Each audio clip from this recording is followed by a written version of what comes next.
Logan Furman and Braden Farron, row 4. 15 laps of racing. Here they come through corner number 4. Green flag is out. Shane Snyder, our chief starter, waves that. And Adam, we're 2 by 2 all the way through the field. It was a second consecutive pole for young Penelope Carlisle. She got to win at Dominion a couple of weeks ago, but Burbage took quick command of the race a couple of weeks ago when she had her first pole of the season. What about Nevaeh Edwards in the 0-2? She's coming on strong. Green flag is out. We are back underway. The 5 may have gone a little bit too early. Adam, NASCAR says give that position back. We're speaking of Logan Furman through turn number 2. Yeah, Furman getting a little antsy there on the loud pedal, pulled out to the right side lane and tried to make a quick pass. Unfortunately, NASCAR has eyes like a hawk. They're watching each and every machine, and unfortunately, Furman not going to get away with that one, but he is still rolling as you speak right now, so no harm, no foul for the 5B machine. Up front, it is very tight. Burbage all over the back bumper of Carlisle for the lead down the back straightaway. Logan Furman from Yorktown in the Mid-Atlantic Territory Wrestling Machine knows when they wave that green flag, you've got to go, and you've got to go in a hurry. He may have went just a little bit too quick. Here comes Landon Burbage to the inside of Penelope Carlisle. They are side by side now in turns 1 and 2. The preferred lane, that is where Landon Burbage is. They almost make contact. If they didn't, they slightly possibly did along the backstretch. They are knotted up through turns 3 and 4 again. New race leader, Landon Burbage at the head of the field here at lap 5. She has problems, Adam, in turn number 2. Nevaeh Edwards, who Adam was just talking about. Here they come through corner number 4. The green flag has been unfurled. We are back underway. 5 laps remain. Can Landon Burbage hold off Penelope Carlisle? She puts the nose of the car on the inside. Landon slams the door out off the turn 2. Landon Burbage is going for his 3rd straight win in a row, and he's going to get it. Landon Burbage wins the Cycle City Court Bandoleros season opener. Here they come through turn number 4. Tighten the belts. We are green flag late model racing in Hampton.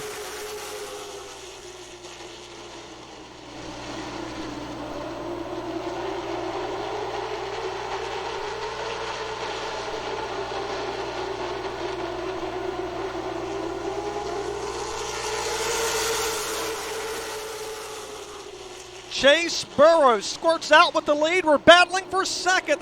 As we're watching this, the battle for the lead's taking shape now in turn number 2. Here comes Matt Waltz. Waltz trying to take the top spot after starting in position number 3. Puts the car, the nose to the inside of Chase Burrows. New race leader here at lap number 7. Cody Bryant has come to a stop over in turn number 3. And indeed, the green flag has been displayed. The entire field stands on the loud pedal, works the gearbox. They're 2 by 2 in 1 and 2. Waltz with a good jump over Chase Burrow, who took the hydraulic repair corp choose zone rule, went to the outside lane, and now he's going to tuck back to the bottom of the racetrack. The battle is on for 4th. Woody Howard, Donovan Edwards. The 41 and the 26 ready to go by as well. That's the 41 of Woody Howard as Burrow gets loose through turn 2. Going to open the door for the 21 and the 41 to go by down the back straightaway. For position number 5, and the 31 breaks loose coming off of turn number 2, and heavy contact driver's side for Riley Music into Cole Bruce, and that'll put us under our 2nd caution. His car wasn't up to par, but it is what it is, you know. I gave him a little nudge here because he was blocking out of 4, and he just flat out dumped me in 1 and 2, and then at that point, Riley had nowhere to go. The 47 just doored me, so it is what it is. Him and his dad are known for doing stuff like this. They have unlimited funding, and they'll wreck anybody's race car just because they can fix it themselves. Woody Howard outside row number 1. Everybody standing on the loud pedal, going back after it in turns 1 and 2. Good jump for the 2 machine at the bottom of the racetrack as Howard gets a little shot there from Danny Edwards on the outside lane. That's going to allow the 21 of Greg to scoot through, and there goes Woody giving a bumper to the back of the 21. How's that for you? For Matt Waltz coming through turns 3 and 4. He has had a significant night here this evening. Matt Waltz will return to winner's circle. Turn number 4, Shane Snyder has the green flag.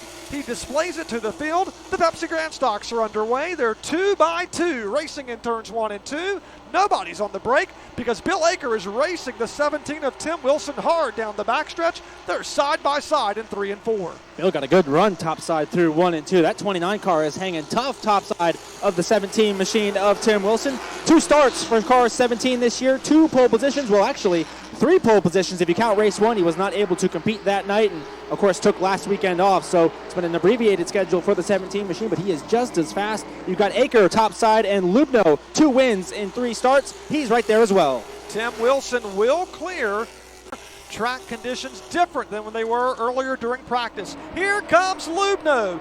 Gives a little bit of a bump to the 17 of Tim Wilson. That's classic short track racing. Sometimes you just give a little nudge, a little bump to the driver ahead of you to say, hey, I'm a little bit faster. I'm here. I'm going to take the position. Here comes Paul Lubno, peeking to the inside of Tim Wilson to make more contact at the end of the front stretch. Here comes the Lubno car number 14.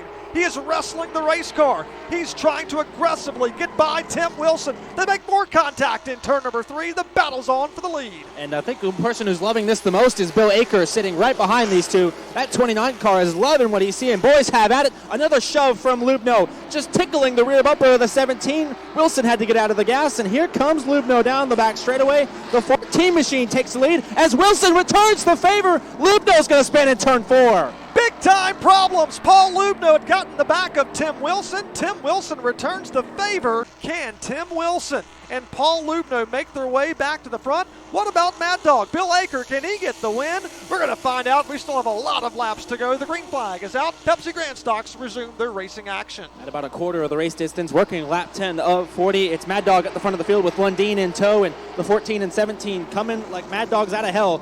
Now he's going to work on Nate Landon as they exit turn number 2. Landon out of shape on the backstretch. Lubno quickly gets around Nate Landon, although the 47 almost went around and also breaks loose coming out of turn number 4. That opens the door just a little bit for Lubno. He's ready to pounce at him. He's trying to find the right time, and the time is right now.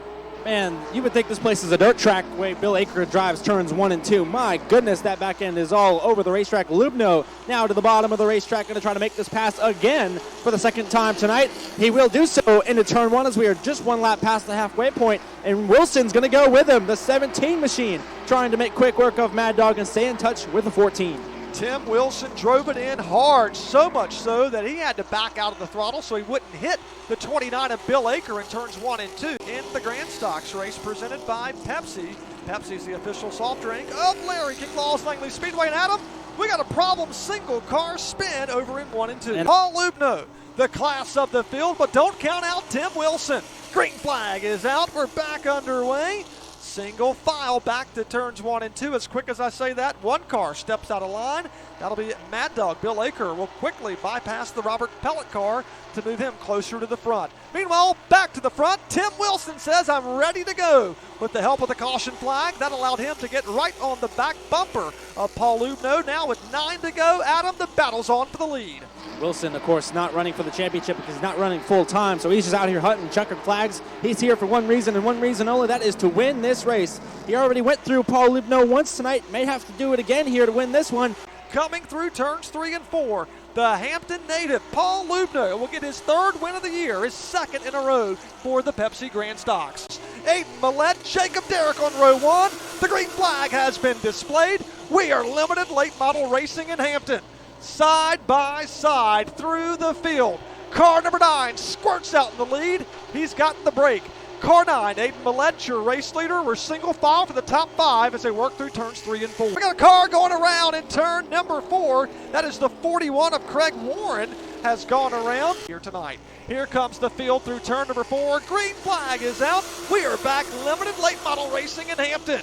On the break is going to be Ayden Millette in turns 1 and 2. The battle's on for 2nd. Jacob Derrick versus Atlee Weiss in turn 2.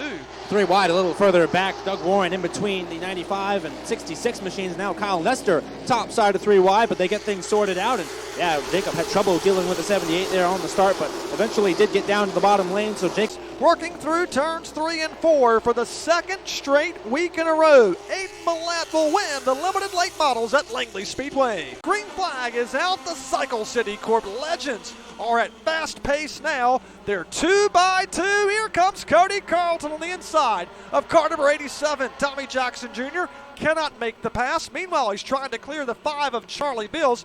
Meanwhile, I'm told we'll get a complete race restart. It looks like, Adam, somebody jumped the start. A weekend take 2 for the Cycle City Corp legends. Green flag is in the air. I think NASCAR's happier with that start as they fire off 2 by 2. Like the last time, Tommy Jackson Jr. fired off good in 1 and 2, but here comes Charlie Bills. Meanwhile, here comes the 11 of Cody Carlton after they use the Nerf bars, get into one another as we watch Charlie Bills fight back on the outside. They're side by side for 2nd. Carlton is ready to pounce. He's ready to go to the point. Looks again to the inside of Tommy Jackson Jr. This time he's there. Tommy could not slam the door on him. Tommy will relinquish the top spot to Cody Carlton. White flag is in the air. The final trip around. Can Cody hold off Tommy Jackson Jr., who's trying to run him down? He'll have 2 more corners. They race down the backstretch through turns 3 and 4. Cody Carlton keeps the car pinned as low as he possibly can.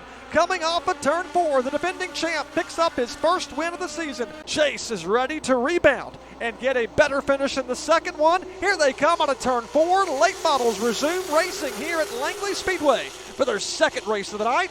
On the break, nobody. We got cars 2 by 2. Big pushes coming from the high side from Darren Krantz and the 00 of Chase Burrow. Chase is trying to clear Donovan. Can't quite do it. Darren gets in the back of Chase Burrow. Everybody's pointing in the right direction. Watching car number 27, Donovan Edwards. He is in the lead coming off of turn number 2. They are still stacked up almost 3 wide in the middle of the pack. Adam, this is a hold your breath kind of a start in his rookie season trying to get a win. It was a big moment again for Mark Wirtz off turn number 4. He's going to lose 2, now 3 positions, and the caution is out. Big time problems for the driver we were just documenting. Woody Howard trying to make his way to the front has gone around in turn number 4. 19 in the books. We still have quite a ways to go. Green flag is out. 31 laps remain at Langley Speedway. Side by side for the catbird seat coming off of turn number 2. Nobody's laying over and letting anybody pass. They are fighting as hard as they can. They're going to spin at the front of the field. We're going to stack them up, at least 3 cars in a huge melee. It's been displayed. We are late model racing again at full speed.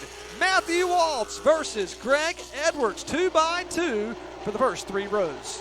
Look at the damage to the front end of the Cole Bruce machine. They have had their hands full with damage on this race car all race long, but there is no give up in that CBR race team. They are now 3rd on the racetrack as the battle for the lead heats up. Greg Edwards gives a couple of shots to the Matt Waltz machine, and looks like Waltz is going to be able to hold on. How about Cody Bryant going at it with Mark Wirtz? That's a battle for 4th into the turn number 3, and now going to go after Cole Bruce. Cody Bryant, new name. We've not talked a lot about Cody Bryant tonight. He had problems earlier in race number 1, but he's on fire now, coming through turns 3 and 4. And prior to tonight, it had been 8 years since Matt Waltz has won, but tonight, break out the brooms. He'll win both of the feature events for the late models at Langley Speedway. And the green flag is out. Pickup trucks fire off here on the front stretch. They're going to race in turns 1 and 2. Pretty good jump for the 57. He's got a nose out in front, but the 62 is hanging tough. Topside gets a little loose there, loses momentum off of the corner. That's going to open the door for Paige Cain, and the battle for second is on in turn 3. It's because the 66 of Wayne Lyon is off the pace, and that's going to put us under our first caution flag of the night. It's going to fly here at lap number 22, but we know the pay window doesn't open until lap number 25. Green flag is out. The pickup trucks are back underway, and on the break, it's Chris Bechtel. Good jump for the 57 truck, and looks like McAdams is going to be able to slot back in second there on the bottom lane. The battle's on for 3rd. Wesley Newell and Paige Cain going at it for the 3rd spot, and right now that's the closest battle on the racetrack as Bechtel spins in turn number 4. The caution is going to come out. So tough break for that driver. Getting set to go green flag racing. It's out here at Wesley Newell actually restarted second, He has a problem on the race restart. Not sure if he missed a gear, but he is rolling once more. Chris Bechtel, he'll go all the way up to 3rd. He's battling Tim Carter for 2nd down the backstretch. There is no stopping driver 57. I tell you what, he is determined, and he is going to get back to this 38 truck with just a couple of laps to go, so there will be a chance for Bechtel to keep his win streak alive. How about this? The battle is on off turn 2. Here comes Chris Bechtel. He's trying to run down Paige Cain in pickup truck number 38. The white flag will be displayed this time by 1 more lap remains. They are stacked up 2 by 2 behind him. Chase McAdams almost goes around after some contact was made between him and Wesley Newell. They're still mixing it up now in turn number 2. Meanwhile, down the backstretch, we're watching Paige Cain circle back through turns 3 and 4. Here she comes off of turn number 4. Paige Cain picks up her first win in the Harris Truck Shop Super Trucks, defeating Chris Bechtel at the finish. 30 laps make up the distance in this one, and we are green for this one here. The Enduros are underway at Larry King Law's Langley Speedway, already 3 wide as we see the action for the Portsmouth Army Navy Enduros. sparks out of the Thomas Fontaine machine. Something dragging underneath that race car, but he is still leading the race. Battle is on for the second spot. How about Chris Myers in the Jeff Gordon throwback? He's been really fast this season and going after the defending champ Alex Floroff. Alex goes back to P3 as they chase down the sparking number 64 machine of Fontaine. Still trying to fight off the 24, can't find a way around. Halfway home, 15 down, 15 more to go. The battle's on for second. Here comes the 17 car sideways through 1 and 2. Talking about Alex Floroff, your point standings leader, as he goes by the inside of car number 24, Chris Myers, to drop him back to third, to be exact. We got a problem now. Car number 76, Nick Ayers, has got problems in turns 3 and 4, and that is going to cause us to stop this race. Red flag has been displayed, and we got cars going around the 17. Goes around, faces the wrong direction after the red flag had already come out. And here comes the 76 car. He is beginning to roll again. Count us down. Race fans, let's do it from 5, 4, 3.